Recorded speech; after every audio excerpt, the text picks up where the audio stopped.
Hello everyone, how are you? Hope all you are fine.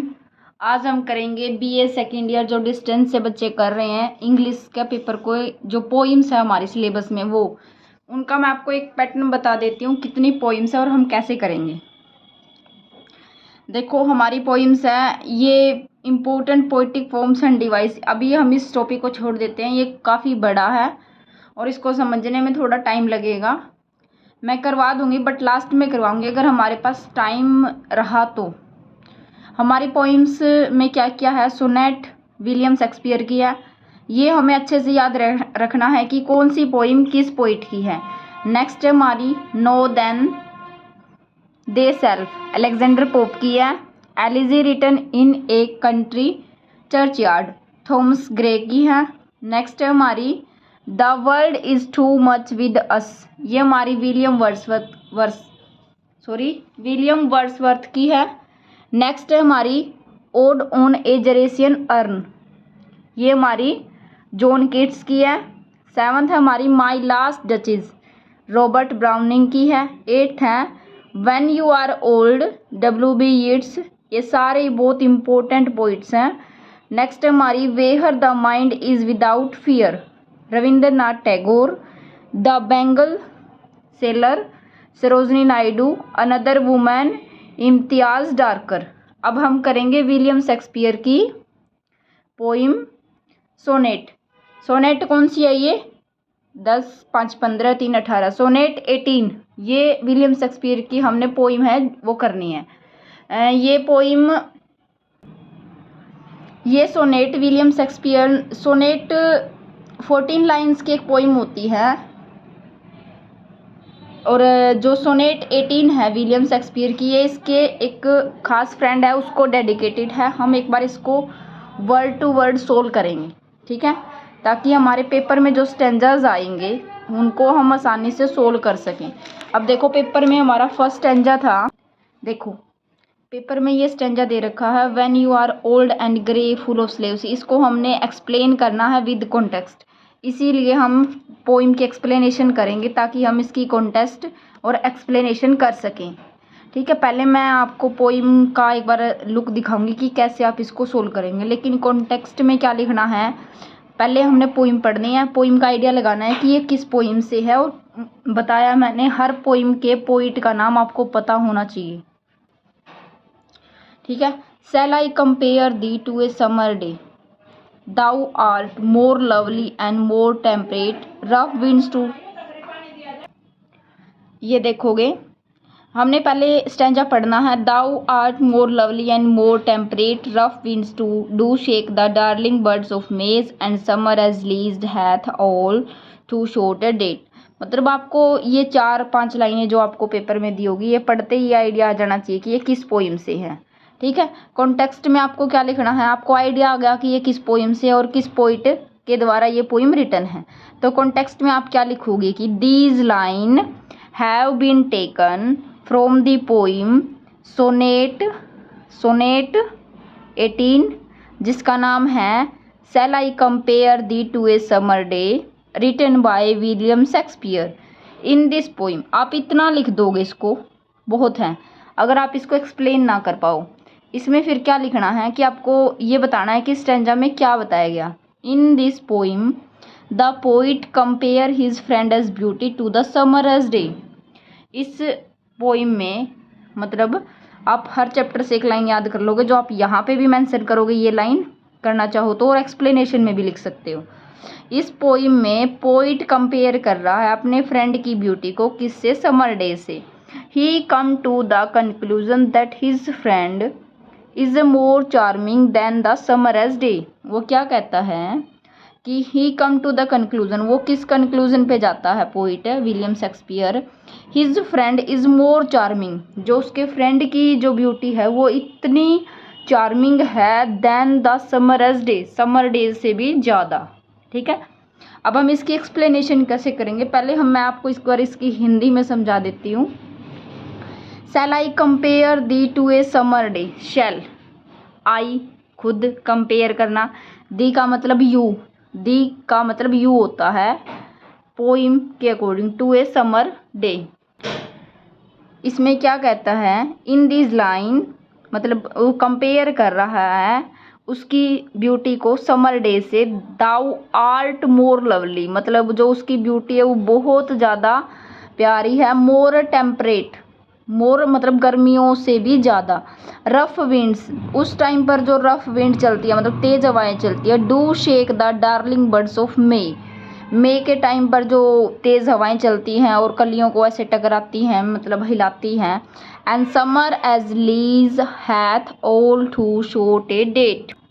अब last line में क्या कह रहा है poet, and summer's lease है, तो मतलब कि जो समर है वो बहुत छोटी होती है। All too short a date, मतलब कि जो समर कितने टाइम की होती है, बहुत कम टाइम की होती है। लेकिन जो उसके फ्रेंड की ब्यूटी है वो बहुत ही मतलब कि स्टेबल है, वो कभी ख़त्म नहीं होगी। इतनी मतलब भयंकर बातें कह रहा विलियम शेक्सपियर अपने फ्रेंड की ब्यूटी के बारे में, जो भी इसके फ्रेंड है। अब एक्सप्लेनेशन में देखो यही वर्डिंग है या नहीं। In this line the poet compare his friend as beauty with a summer day. इस लाइन में पोइट कंपेयर कर रहा है उसकी फ्रेंड की ब्यूटी को किसके साथ, with a summer day. He finds that his friend is a more gentle and lovely. वो क्या पाता है कि जो उसका फ्रेंड है वो ज़्यादा जेंटल और लवली है then the summer day, summer days से। समटाइम्स, कई बार, the rough winds shake the bird in the summer season. गर्मी के मौसम में जो तेज हवाएं चलती हैं कलियों को हिलाती हुई। The period of summer is very short. गर्मी का टाइम बहुत छोटा होता है। इट सून गोज अवे, या जल्दी चला जाता है। But his friend as beauty is immortal, immortal होता है जो कभी ख़त्म ना हो। दस ही पे ट्रिब्यूट टू हिज फ्रेंड, इस प्रकार वह अपने फ्रेंड को ट्रिब्यूट करता है। ठीक है, अब आपने पोइम के बारे में क्या ध्यान रखना है, अगर आप इसको एक्सप्लेन ना कर पाओ पेपर में तो आप क्या करोगे, आपने सिर्फ इतना तो याद रखना पड़ेगा कि ये लाइन हमारी किस पोइम से है और इसका पोइट कौन है। ये हमारा कॉन्टेक्स्ट आ जाएगा। 8 नंबर का स्टेंजा आता है, हम थोड़ा थोड़ा करेंगे हर, और इसके अलावा क्वेश्चंस अलग से आएंगे। तो मैं आपको इस पोइम का एक क्वेश्चन बताऊंगी, अगर आपको इसकी एक्सप्लेनेशन नहीं करनी आए, ये लाइन तो हर इसमें लिखोगे। These line have been taken from the poem, जिस भी पोइम से ली गई है वो लिख के उसका नाम, रिटन बाय जिस पोइट की उसका नाम लिख दिया, बस इतनी लाइन ख़त्म। ये आपको खुद से याद करना पड़ेगा, रट्टा लगाना पड़ेगा। लेकिन एक्सप्लेनेशन में मैं इस पोइम से एक क्वेश्चन कराऊंगी, आप एक्सप्लेनेशन में डिट्टो वही क्वेश्चन भी टाप के आओगे तो आपको नंबर मिलेंगे। आपने शुरुआत कैसे करनी है इसको लिखते टाइम, आप क्या करोगे एक्सप्लेनेशन में, in these line the poet says that, और फिर जो आपको क्वेश्चन रट्टा मरवाया जाएगा वो टाइप कर देना, कोई इशू नहीं है, हो जाएगा आपका। अब हम इसका सेकंड स्टेंजा देख लेते हैं। स्टेंजा नंबर 2 क्या है, but thy eternal summer shall not fade. अब क्या कह रहा है पोइट, क्या कह रहा है, eternal summer shall not fade. Eternal होता है अमर। वो अपने फ्रेंड की ब्यूटी को एटर्नल कह रहा है समर के साथ। शैल नॉट शेड, जो कभी धुंधली नहीं, शैल नॉट फेड जो कभी धुंधली नहीं होगी। Nor lose a possessions of that fair, और वह अपनी ब्यूटी को कभी भी खोएगी नहीं। Nor lose, nor shall death brag thou वोन्स, उसकी मृत्यु के बाद भी उसकी सुंदरता बनी रहेगी, ऐसा बोल रहा है पोइट। ऐसा भी होता है क्या, मृत्यु के बाद तो सब खत्म हो जाता है। When in eternal lines to time thou growest, जब तक समय चलेगा वह स्थिर रहेगा। So long as man can breathe, जब तक मनुष्य सांस लेगा और इन आँखों से देखेगा। So long lives this and this gives life to thee, तो उसकी ब्यूटी तब तक जिंदा रहेगी। And this give life to this, इस प्रकार पोइट अपने मित्र की ब्यूटी को एक्सप्लेन करता है। अब देखो इसमें भी वही कर रखा है, कॉन्टेक्स्ट में क्या लिखा है, आपने ये लाइन पढ़ी पेपर में, मान लो ये स्टेंजा आ गया, ये लाइन आपने पढ़ी, कॉन्टेक्स्ट में क्या लिखोगे, these line have been taken from the poem. ये लाइन सेम आप हर कॉन्टेक्स्ट में लिखोगे, ठीक है, यहाँ से लेकर यहाँ तक। अब को कहाँ से कौन सी पोइम है ये आपने पता लग गया। सोनेट 18, इसका नाम क्या है, shall I compare thee to a summer day, written by William Shakespeare. In this poem, वही लाइन लिख दो जो पहले वाले में थी, कोई इशू नहीं है। The poet compare his beauty friend's beauties to the summer seasons, in this world every beautiful things decline. कोई इशू नहीं है, आप यही लिखोगे। मैं आपको एक लॉन्ग क्वेश्चन बताऊंगी, आप वही करोगे, वो लिख सकते हो, कोई दिक्कत नहीं है। इन दिस लाइन, ये लाइन आप हर एक्सप्लेनेशन बना के ब्लैक पेन से आपने एक्सप्लेनेशन एक लाइन में बनाई और ऐसे एरो का निशान लगा के उस लाइन को आगे खाली छोड़ दिया और उसी नेक्स्ट लाइन से आप स्टार्ट करोगे। कैसे मैं बता रही हूँ, एक बार देखोगे। देखो आपने लिखा जैसे कॉन्टेक्स्ट, ब्लैक पेन से ये लिख दिया और यहाँ से स्टार्ट कर दोगे दीज लाइन्स करा। उसके बाद आपने ऐसे यहाँ पे एक्सप्लेनेशन की डाली दोबारा हेडिंग, ऐसे ही करके नीचे से स्टार्ट कर दोगे, ठीक है। अब देखो, in this line the poet says that the summer season is short lived but the beauty of his friend is immortal. उसके फ्रेंड की ब्यूटी है वो इमोर्टल है, जो कभी खत्म नहीं होगी। It will not fade away with the pass of time, वह समय के साथ धुंधली नहीं पड़ेगी। He will remain constant as long as time itself lasts. Death cannot boast that it has taken his away. The poet has immortalized his friend. कोई दिक्कत नहीं, आप इसको टलकाओ, कोई इशू नहीं है, छोड़ो इसको। आपने इस पोइम में से जो लॉन्ग क्वेश्चन करना वो देखोगे। ये आपने अगर कोई क्वेश्चन आता उसमें भी काम आएगा और आपने सिर्फ पोइम जो लाइन दे दी एक्सप्लेनेशन में आप उसमें भी ये लिख दोगे, कोई दिक्कत नहीं आएगी, आपको नंबर मिलेंगे, ठीक है। जैसे the poet says that in this world, question क्या है वाह, मतलब आपको क्वेश्चन भी समझ आ गया ना कि ये इस पोइम से लिया गया। आपने सिर्फ ये लाइन याद करनी है और ये टॉप की आ जानी है, कोई नहीं आपको फेल करेगा। The poet says that in this world every beautiful things losses its beauty one day. अब पोइट क्या कहता है कि इस दुनिया में जितनी भी ब्यूटीफुल चीज़ें हैं वो मतलब एक दिन अपनी ब्यूटी खो देती हैं।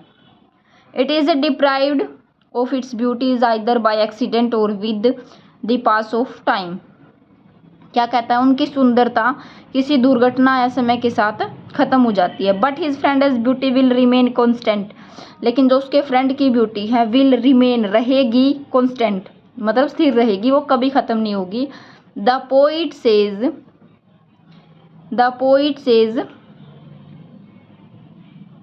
That the summer season is a short life. अब पोइट क्या कहता है कि जो समर सीजन है वो बहुत छोटा है। But the beauty of his friend is immortal, लेकिन जो उसके फ्रेंड की ब्यूटी है वो इमोर्टल है, जो कभी ख़त्म नहीं होगी। It will not fade away with the passage of time, यह टाइम के साथ कभी भी धुंधली नहीं पड़ेगी।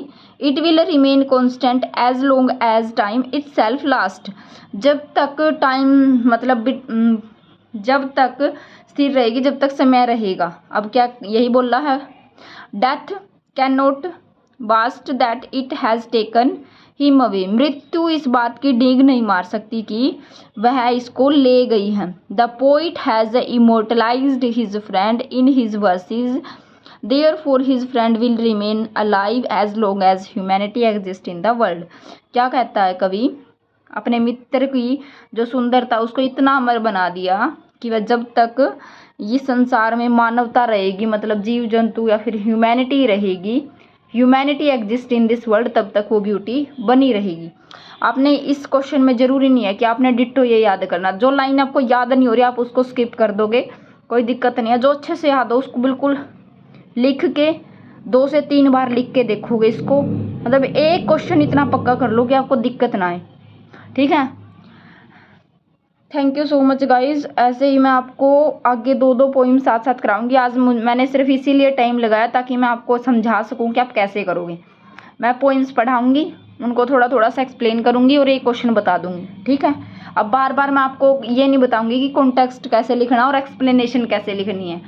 ये वीडियो थोड़ी लंबी होगी या, लेकिन इसमें बताना ज़रूर था कि हम पोइम को कैसे करेंगे। अब हमारी नेक्स्ट वीडियोज़ में 2-2 पोइम साथ साथ आएंगी, ठीक है।